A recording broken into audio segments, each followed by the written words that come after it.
कमरेडहरूलाई जानकारी गराउनका निम्ति कार्यक्रमहरूको आयोजना गरिएको छ। आयोजक कमरेडहरूले जस्तो व्यवस्थापन गर्नुभएको छ, म आयोजक कमरेडहरूलाई धन्यवाद दिन्छु र सहभागी कमरेडहरू सबैलाई कुर्सीको उपलब्धता प्रारम्भ भएको यो कामको क्षेत्र यसभन्दा अगाडि नै कमरेड केपी ओलीले परिकल्पना गरेको यो कामको क्षेत्र विभिन्न बेलामा विभिन्न नेताहरूले आफ्नै तहमा यसको आवश्यकता महसुस गरेको यो कामको क्षेत्र पार्टीको सम्पन्न 5औं महाधिवेशनदेखि वैधानिकता प्राप्त गरेर यो कामको क्षेत्र क्रमशः व्यवस्थित हुँदै अगाडि बढेको बेहोरा कमरेडहरूलाई स्मरणका लागि म अनुरोध गर्दछु।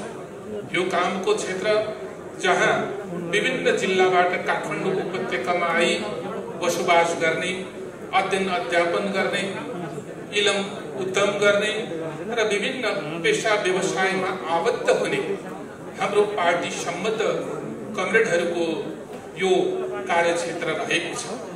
77 वटा जिल्ला मध्ये 74 वटा जिल्लामा हाम्रा जिल्ला सम्पर्क मञ्चहरू क्रियाशील छन्।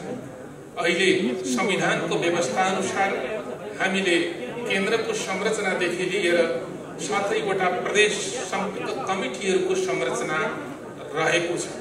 अहिले त्यो क्रियाशील छ।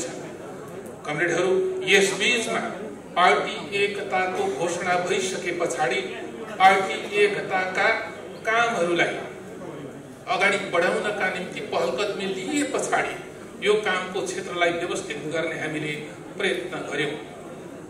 पार्टी एकताको घोषणापछि नेतृत्वले 3 महिनाभित्रमा पार्टी एकताका सबै कामहरू सम्पन्न गर्ने भन्ने उद्घोष भएको कुरा तपाई हामीलाई जानकारी नै छ। तर पार्टीमा त्यो 3 महिना कहिल्यै पनि आएन। 3 वर्ष पुग्दा नपुग्दै यो समय अवधिभित्र हाम्रा पार्टी कमिटीहरू सुसुप्त रहे, निष्क्रिय भए, एकताको कामले पूर्णता पाउन सकेन। मैले कमरेडहरूलाई यति मात्रै अनुरोध गर्दछु कि यो कामको क्षेत्रले फेरि एकपटक पुनर्व्यवस्थित भएर पुनर्गठित भएर अगाडि बढ्ने तयारी गरिसकेको छ। यो कामको क्षेत्रसँग सम्बन्धित रहेका कमरेडहरू आफ्नो आफ्नो कामको क्षेत्रमा जुट्नु भएको छ। त्यही योजना अनुसार आज प्रदेश सम्पर्क कमिटी प्रदेश नम्बर 1 ले यो कार्यक्रमको आयोजना गरेको हो। बागमती प्रदेशले यही प्रकृतिको कार्यक्रमको आयोजना गरिसकेको छ। लुम्बिनी प्रदेशले यही प्रकृतिको कार्यक्रमको आयोजना सम्पन्न गरिसकेको छ। सुदूरपश्चिमले सुसम्पन्न गरिसकेको छ। गण्डकी प्रदेशले सुसम्पन्न गरिसकेको छ। अब प्रदेश नम्बर 2 र कर्णाली प्रदेश बाँकी रहेको छ। यो उत्साहका साथ हामीले प्रदेश सम्पर्क कमिटीहरूको आयोजनामा प्रदेशका कार्यकर्ता भेला आयोजना गरिरहेका छौं। देशको भौगोलिक अखण्डताको सन्दर्भ यो झण्डालाई बुलन्दका साथ अगाडि सार्ने कमरेड केपी ओली जो हाम्रो पार्टीको नेता हुनुहुन्छ, उहाँको नेतृत्वमा हामीले यो झण्डालाई अरु थप बुलन्दीका साथ अगाडि बढाउनु पर्नेछ। नेपाली जनताको स्वाभिमान, यो नेपाली जनताको शिर, यो स्वाभिमानको शिर बेला बखत झुक्ने गरेको थियो। आज कमरेड केपी को नेतृत्वमा नेपाली जनताको स्वाभिमानको शिर उठेको छ। यसलाई अरु व्यवस्थित बनाउनका निम्ति, नेपाली शिर झुक्न नदिनका निम्ति, शानका साथ नेपाली जनताले आफ्नो कामको क्षेत्रमा जुट्ने परिस्थिति निर्माण गर्नका निम्ति हामी यो कामको क्षेत्रमा लाग्नु पर्ने भएको छ। झण्डै कमरेडहरू हामीले समृद्धिको सपना देख्न छाडिसकेका थियौं। मुरझाएको जनताको त्यो समृद्धिको सपनालाई साकार तुल्याउने अभिप्रायका साथ कमरेड केपीले जसरी नेतृत्व प्रदान गर्नु भएको छ, हामी सबै समृद्धिको सपनालाई साँच्चैको अर्थमा साकार तुल्याउनका निम्ति फेरि एकपटक हामीले हाम्रो कामको क्षेत्रमा प्रभावकारी ढंगले लाग्नुपर्ने जुट्नुपर्ने भएको छ। समय समयमा जनसङ्घर्षहरू भए, जनआन्दोलन भए, जनयुद्ध भए, विभिन्न सामुदायिक अपेक्षा अनुसार ती मुद्दामा पनि विभिन्न प्रकृतिका सङ्घर्षहरू भए। त्यसको परिणाम हो हाम्रो संविधान, त्यसको परिणाम हो यो संघीयता, त्यसको परिणाम हो यो लोकतन्त्र र यो गणतन्त्र। हामीले भन्दै आयो, हामीले बुझ्दै आयो, हाम्रो नेतृत्वले हामीलाई दीक्षित गर्दै आएको विषय के हो भनेदेखि यो हाम्रो संघीयता जनतालाई अधिकार सम्पन्न बनाउने प्रयोजनका निम्ति हाम्रो यो लोकतन्त्र साँच्चैको यो समावेशी लोकतन्त्र हो। विविधताले युक्त भएको नेपाली समाजलाई नीति निर्माण र कार्यान्वयनमा पहुँचको सुनिश्चितता गर्ने प्रयोजनको यो समावेशी लोकतन्त्र हो। यो गणतन्त्र सामाजिक न्याय सहितको गणतन्त्र हो। त्यसैले परिवर्तनले प्राप्त गरेको, जनताको त्याग र बलिदानले प्राप्त गरेका यी उपलब्धिहरूलाई संस्थागत गर्न, यिनको रक्षा गर्न अहिले हामी फेरि एकपटक हाम्रो कामको क्षेत्रमा दृढताका साथ जुट्नुपर्ने बेला आएको छ। कमरेडहरू, यसै गरी एउटा नेपाल कम्युनिस्ट आन्दोलन, नेपालको कम्युनिस्ट आन्दोलन जो विश्वको कम्युनिस्ट आन्दोलनको परिस्थितिलाई हेर्ने हो भनेदेखि रक्षात्मक अवस्थामा थियो। नेपालमा नेपाल कम्युनिस्ट आन्दोलनलाई एउटा उचाइमा पुर्याउनु, जनताको विश्वासको आधारमा सत्तामा पुग्ने सरकारको नेतृत्व गर्ने र जनमुखी काम गर्दै, लोक कल्याणकारी काम गर्दै जनताको सेवा गर्ने, सुशासनको प्रत्याभूत गराउने यो कमरेड केपीको नेतृत्वमा हामी अगाडि बढेका छौँ। यसको पछाडिका कारणहरूबारे अहिले मैले चर्चा गर्न गइरहेको छैन। यस्तो अवस्थामा नेपालको कम्युनिस्ट आन्दोलनले जसरी जुर्मुरायो, जसरी एउटा उचाइमा पुग्यो, विश्व कम्युनिस्ट आन्दोलनलाई, विश्वलाई समेत एउटा सकारात्मक खालको उत्साह थप्न योगदान पुर्यायो। यस बीचमा धेरै अप्ठ्याराहरू, धेरै व्यवधानहरू आए, धेरै चुनौतीहरू आए।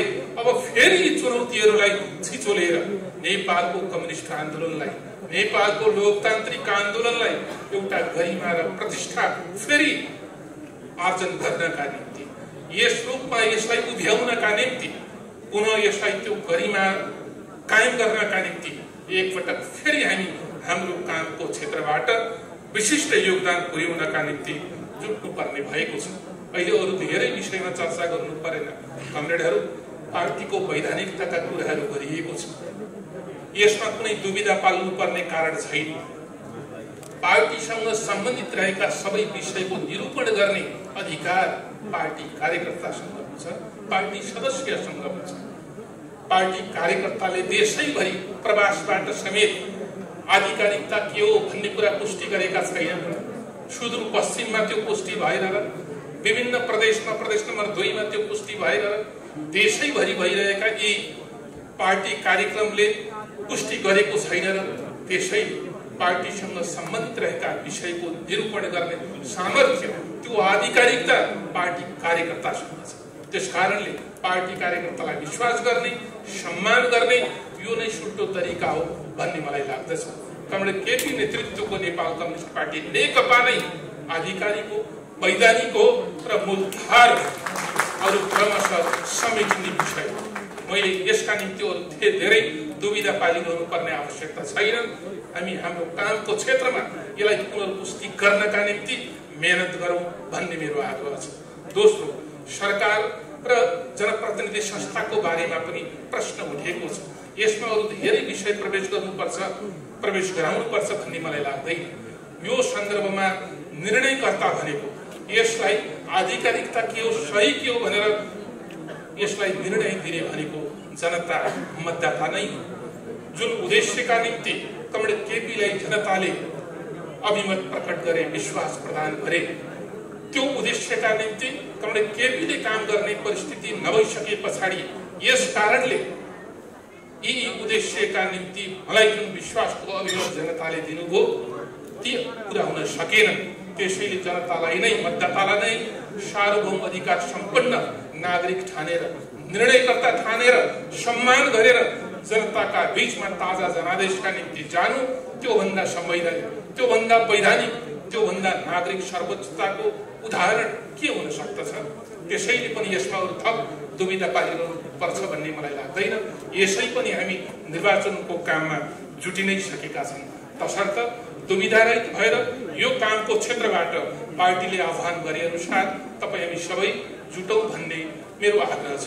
हामी सोधे जस्तै जनकलाललाई के खसी छ भनेर प्रश्न गरे जस्तै अहिले उहाँहरूपट्टि सकारात्मक कोणबाट तपाईहरु आफै खसिसक्नुभयो, सच्चिनुहोस्, सुधारिनुहोस् भन्ने आवाज पनि उठिरहेको छ। हामी पनि आग्रह गर्छौं आफू खसिसकेको कुरा थाहा पाउनुहोस्। आम पार्टी कार्यकर्ताको मनोभावना के छ, मतदाता र जनताको मनोभावना के छ, यसलाई हेक्का राखेर अरु धेरै चलखेल गर्न, अरु धेरै भ्रमहरू सृजना गर्न र अन्योलता थप्ने दुस्साहस नगरिकन जनताको भावनालाई सम्मान गरेर, कार्यकर्ताको मनोभावनालाई हेक्का राखेर अगाडि बढ्नु सबैका निम्ति स्वस्थकर हुनेवाला छ। यसतर्फ उहाँहरूको ध्यान पुग्नु पर्नेछ।